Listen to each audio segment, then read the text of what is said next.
Half a century. 5 decades spent tracing a map of human failure, from the neon hum of the city into the dust-choked back roads of the high country. They say time heals all wounds, but 50 years of chasing ghosts across state lines has just made the scars itch. I'm Thomas Furlong, and this is just a simple narration of real detective work done on real cases handled by me. Micropulse Mystery Theater presents The 50 Years Detective. This book was not published for the purpose of displaying any literary ability I may possess, as I have never aspired to win fame by the wielding of a pen. Within its pages, however, I have attempted, in my own way and in my own manner, to make clear to the reader the inside or hitherto unpublished facts about some of the big cases I have handled during the 50 years I have made the prevention of crime and the tracking and punishment of criminals my profession. How well I have succeeded, I will leave it to the reader to judge. I am today, I believe, the oldest detective in point of continuous service in this or any other country.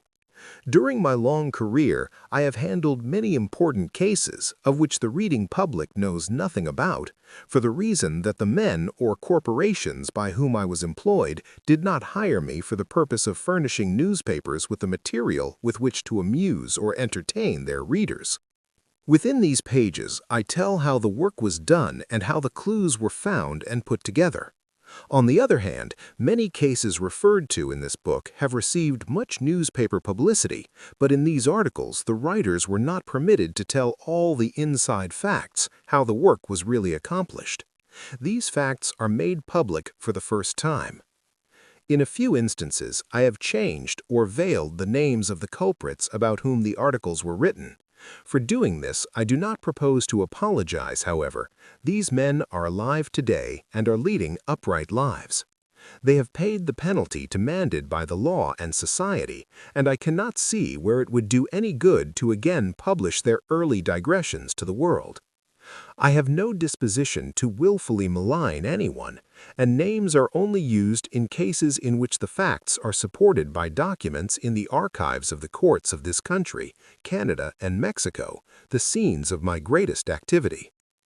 In selecting material for this book, I have only used cases which were out of the ordinary, or in the unraveling of which some original or unique detective work was done. No attempt has been made to enlarge on the facts at hand. The book is just a simple narration of real detective work done on real cases handled by me, no attempt having been made to color them as an experienced writer would do, or is done to the work or the deductions of the phantom detectives by the writers of fiction.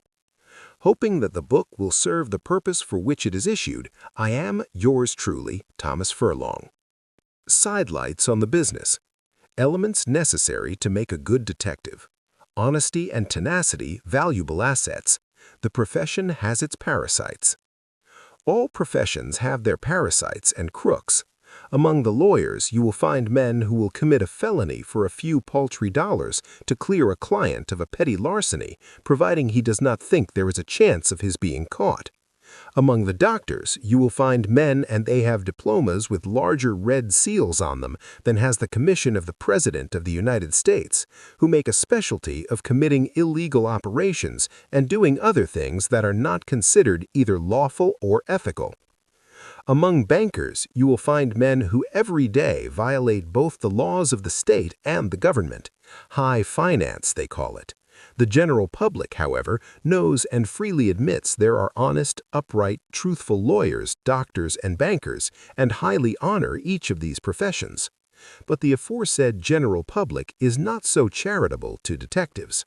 The pettifogging lawyers and irresponsible penny-liners of the press have educated it up to believing all detectives are thieves, thugs, and blackguards, just because there are some men in the business who make the peddling of family secrets and the working up of evidence in divorce cases a specialty. I could never quite understand why this state of affairs should be true, for I know many men of as good moral character and as just honest and upright in the detective business as I have found in any of the other professions. Detectives are born, not made, that is, the successful ones, just as the successful lawyers or doctors or mechanics or merchants. Education does not always make a man a success in his chosen professional calling. Unless he really possesses the peculiar makeup or fitness for what he chooses to make his life work, he will never reach the top rung of the ladder of fame. Education, however, will help develop these necessary qualities, but that's all. In addition to all these qualifications, there are others which the detective must possess. He must be scrupulously honest at all times, with himself and with those with whom he has dealings. He must be sober, truthful, and reliable, and in addition, at all times and under all circumstances, a gentleman. Tenacity and nerve are valuable assets. A lazy man or a coward has no business in the ranks, and he must be firm at all times. To my mind, a real detective should possess all the elements within his general makeup which would be necessary to make him a success at any of the leading professions. He should possess the keen perceptive abilities of a trained or successful journalist, be able to read between the lines, as it were, or recognize the value of a clue as a journalist does the value of a bit of news. He must be well posted on the law, especially that part pertaining to criminals. He must have the foresight and judgment of the successful merchant or tradesman. He must be sympathetic and just to the same degree as is the beloved pastor of a large congregation, and he must be an actor, one of the versatile kind of actors who can play any kind of a part or assume any character without months of rehearsing. He should always act natural, even while assuming a character, for if he overdoes the part he assumes, it is more than likely to attract unusual attention to him, which a real detective should avoid at all times. Remember another thing. All crimes, 999 out of every 1,000, have a motive. True, these motives are often veiled and are not discernible at a mere glance. You must be a good diagnostician to handle these veiled cases, to diagnose them, as it were, as a learned physician diagnoses his cases when called to the bedside of a very sick patient. Find the cause. When you have found the motive for a crime, the balance of the work is usually easy. There is one more phase of the detective business that I want to refer to briefly. Many men believe they were created or born for the express purpose of becoming detectors of crime. They believe they have missed their calling. It makes no difference by what means they are making their living now, because they have not been called into the detective business, and many of them actually put in all their leisure time trying to catch on to a job, either in some municipal department or with some private agency. The truth is, not 1 in 10,000 of these men would make good if the opportunity to do so was offered to them. The chief of a detective agency does not go among these men who are laboring under the delusion that they have been called when he wants men to do real detective work. He selects his recruits from among his acquaintances in whom he has recognized the talents necessary for making good thief catchers or investigators.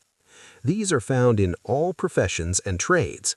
Among the men in my employ can be found men who are capable of running the mechanical end of almost any kind of business, from a boiler shop to a composing room in a large printing house, or who could easily find, because of their qualifications, a good job in any large commercial or mercantile establishment. In conclusion, I will add that after the natural qualifications for a good detective had been developed themselves, it takes more hard work and study to reach the pinnacle of fame than other professions require, and the remuneration is a great deal less, taking into consideration the hazardousness of the business. Subscribe to MicroPulse for upcoming episodes. Our next episode, The Preller Murder Case, Part 1.